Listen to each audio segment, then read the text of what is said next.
Shin is dead. Kenshiro's quest for vengeance is now over, leaving him to travel alongside Bat. With no enemies left to defeat, Kenshiro finds an oasis town in the middle of the desert, living the rest of his life in peace. Nah, we've still got some ops to pack up, boys.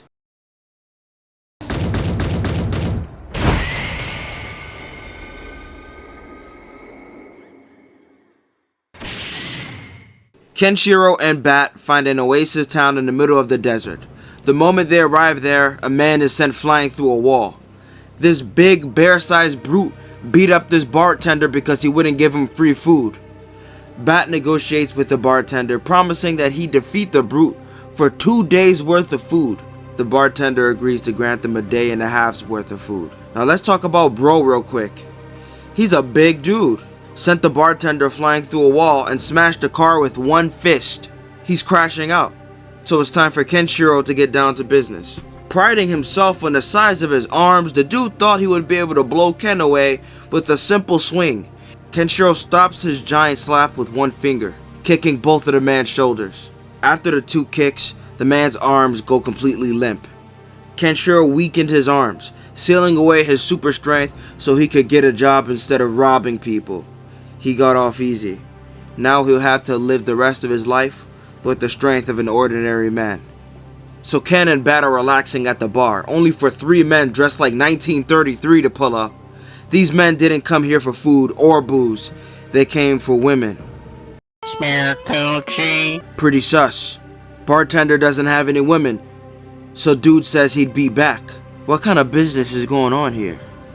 Bat leaves the bar to peep on the soldiers. As they're mounting their motorcycles, a truck carrying a cage full of slaves drives past them. Bat notices Rin, the little girl Kenshiro rescued from Zed from the first village, inside of the cage. The new enemies are here. This time we aren't dealing with a biker gang, but a military by the name of Golan. Golan believes themselves to be men chosen by God.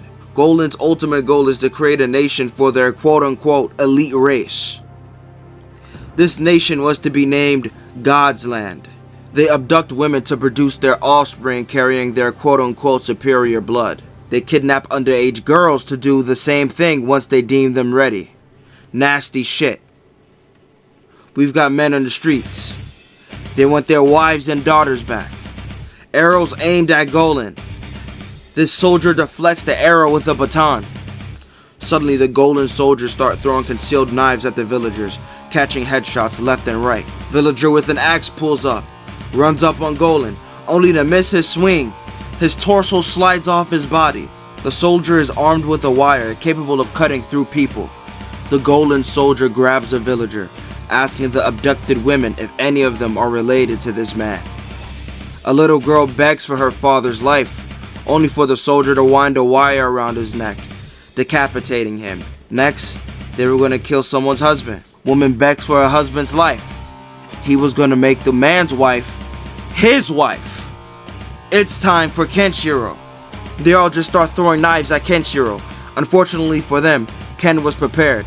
Channeling his inner Bruce Lee, he pulls out a pair of nunchucks, deflecting the knives back, catching headshots left and right. Kenshiro just pulls up to the leader, double kicking his face left and right. He couldn't even react. He's paralyzed now. Kenshiro reaches over, ripping off half of his mustache from his face. Disrespectful. Now he has control over this man's body. Kenshiro struck the pressure point known as Meiken, forcing the victim to reach his arms outwards towards his sides. The man is holding the wire with both hands. Ken places the loop of the wire around his neck. He kills himself. Rin has been rescued. Unfortunately, a little girl watched her dad get murdered in front of her very eyes. She's hysterical, rightfully so. Kenshiro taps her pressure point, silencing her for good. I'm kidding. The pressure point known as Teishin calms the girl down into a slumber. It's time for Kenshiro to head to God's Land. Kenshiro's actions before this arc was mainly for his own sake. Yes, he is a selfless man willing to help others, but his main objective was to claim vengeance against the man who wronged him.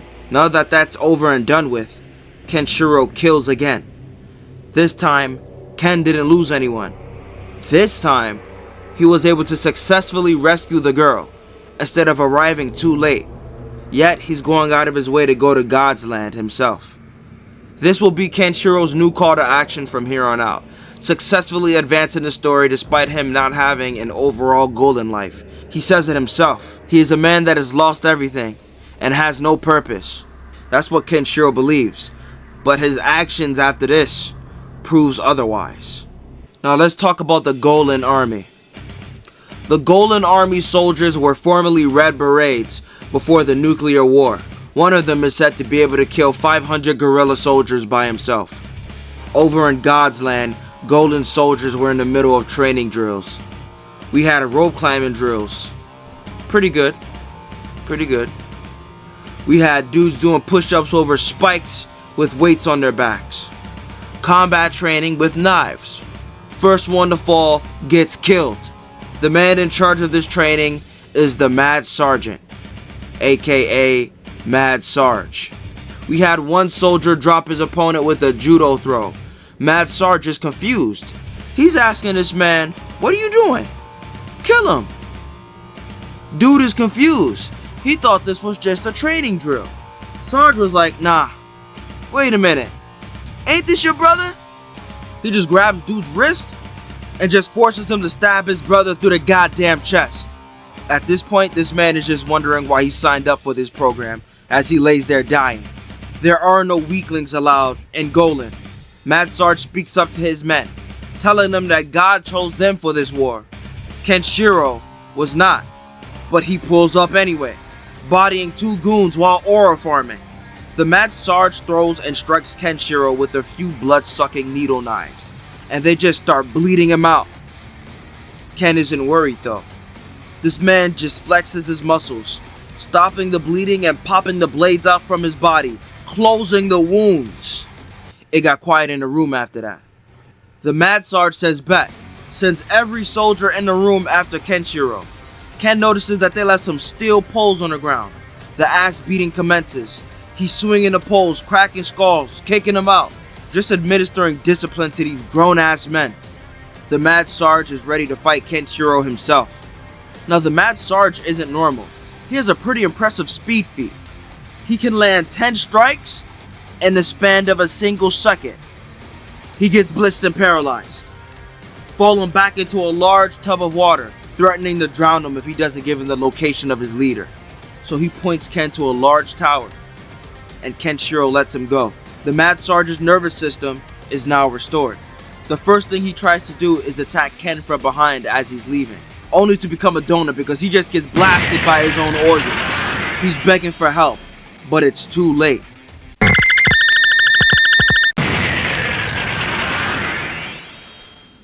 So Kenshiro pulls up to the tower, entering a room full of very threatening looking statues. He kicks one of them in the face. It shatters, revealing a man hidden inside. You can't pull a fast one on Kenshiro.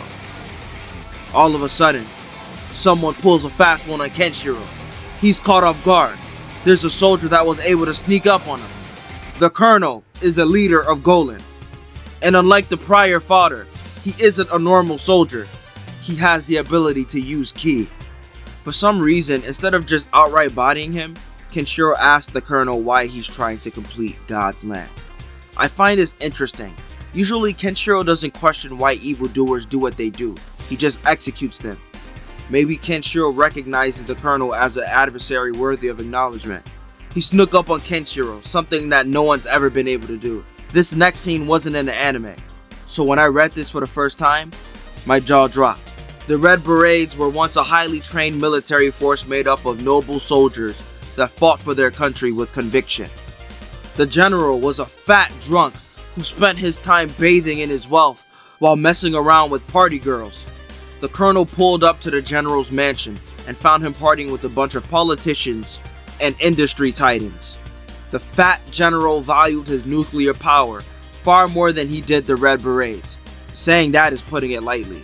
He devalues the Red Berets completely, calling them paper tigers in comparison to his nukes. He says this right to the colonel's face, having one of his party girls pour liquor all over the dude's head. At this point, the Colonel lost faith in the people running his homeland.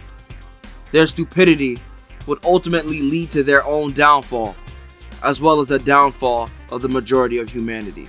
Because these are the same people that triggered the nuclear war, pressing the big red button. They all died. But the highly skilled Red Berets survived. Because of their survival, they believed themselves to be God's chosen soldiers.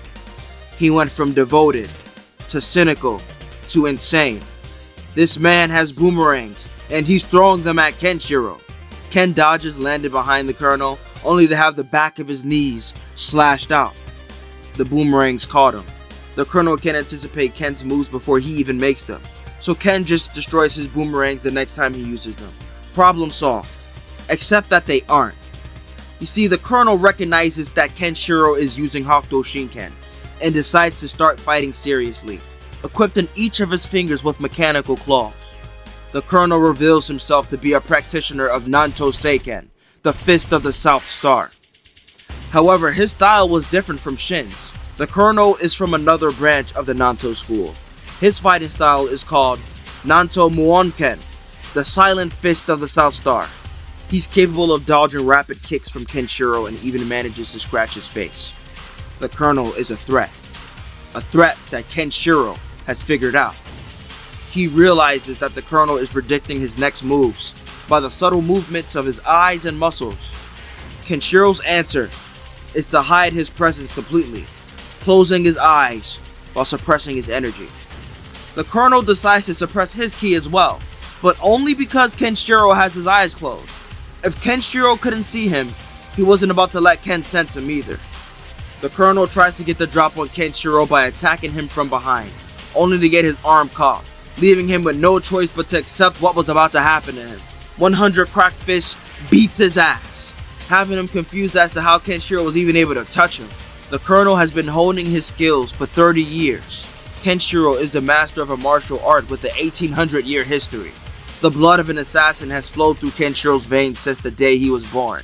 But the blood of stupidity seems to flow through Rin, because she decided to pull up to the tower thinking she was going to help. The Colonel sees this as an opportunity, beams a spear directly towards Rin, only for Kenshiro to catch it. He throws another one. This one went right through Ken's bicep. Unfortunately, those 100 punches that the Colonel endured wasn't an ordinary ass beating, because all of a sudden, it's lights out. Kenshiro made him blind. He can't see anymore. The Colonel just starts tweaking, flailing his arms like a baby. He's about to go out like a bitch, because Kenshiro just reaches over and pokes his forehead. You already know what's about to happen. This man's entire skeleton just blasts out from his body. So yeah, that's how Kenshiro dismantled an entire military in a day. Next time we're going to talk about that one time Kenshiro fought Satan. On my YouTube community tab and my Twitter, 3 days ago, I added a post for the Q&A. Those who answered. Question number 1 from the YouTube community tab. Lord DBS God 927 asks, who is your favorite Marvel character? Out of all of the heroes and all of the villains, my favorite character would have to be Wolverine, to be honest. Wolverine, number 1. Period. Point blank. Alright? He has a feisty personality. He's a tough dude, alright? He has a little bit of Vegeta aura a little bit, even though he predates Vegeta. You know, there's similarities between the two. You know, they're both short. They're both tough personality. You know how it is. Now, Wolverine, when it comes to Wolverine, he's both a hero and an anti-hero at the same time. Like, he'll wear the bright colors, but at the same time, like, he'll cross that line and he'll take your life away, you know?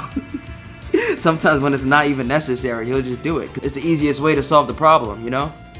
And when the X-Men is not around, let's say Wolverine's on his own, then he's most likely gonna, you know, choose killing before anything else, to be honest. Because he doesn't have that leash. He doesn't have Charles, he doesn't have Cyclops, he doesn't have that leash. Storm not there, there's no one there to tell him what to do or what not to do. So those stories tend to be the ones that are the most bloodiest, you know? He's the only X-Men character that has his own standalone series, because he's not from X-Men. He's actually from Hulk, if you think about it. He came from the Hulk. Hulk was his first comic, right? Then he branched out to his own series. He had his own franchise before he was in the X-Men, so he's his own brand. He even has his own logo and everything. Well, I can't ask what other X-Men has their own logo because if you watch the 90s X-Men intro, they sort of gave every member their own logo. But Wolverine's logo, that came from his comic book, right? So Wolverine's a standalone dude. He has his own live action movies, his own comic book, you know? So it's only a matter of time before this man gets his own TV series. TVMA, hopefully. Question number 2 on Twitter was asked by That Demon Boy Twitter edition. Alright? So, top 5 fighting game recommendations, classic or new. I picked 5 random fighting games. This isn't like a greatest to best list. It's just random fighting games, alright? I couldn't pick if I wanted the list to be old or new, so I just grabbed random fighting games. Since this is a Fist of the North Star video, number 1, Fist of the North Star 2005 is a Fist of the North Star fighting game created by Arc System Works, the same developers from Marvel, Tokon, and Dragon Ball FighterZ, alright? This is the PS2 era, so it's more similar to Guilty Gear XX than it is, you know, FighterZ or anything like that. But this game, I like the game because it's the Fist of the North Star game, you know? The way I play it pretty tame. I understand that the game has a reputation. Alright, if you watch the tournament videos, you'll know what I'm talking about. It is a extremely broken fighting game, right? They say if you get hit once on Marvel vs. Capcom 2, you die because you just call it an infinite combo. But on this game, it's the same thing, but it's more frustrating because of how ridiculous the combo is. It doesn't make sense, and yet it's happening, and there's nothing you can do to stop it. The gravity in this game, the shit that happens, the juggling, it's disgusting. It's a very disgusting game. But when you're playing it with a normal human being, it's some of the funnest shit ever. So, Fist of the North Star 2005. Oh, and it has instant kills. That's cool. Every Arc System Works has an instant kill system. On Guilty Gear, all you really have to do is press all the face buttons, and then you just do your instant kill. If you miss, you lose your meter, and you can't use supers anymore. On Blaze Blue, I believe you have to raise a heat gauge. Same as cross type. But on Fist of the North Star, you must hit all 7 of your opponent's pressure points located underneath their health bar. Alright, super attacks could also diminish multiple pressure points, but, you know, those aren't going to happen all the time. If you block it, you're not going to lose your pressure points. Like, let's say Kenshiro hits you with the super, you might lose about 2, I think you lose 2, yeah.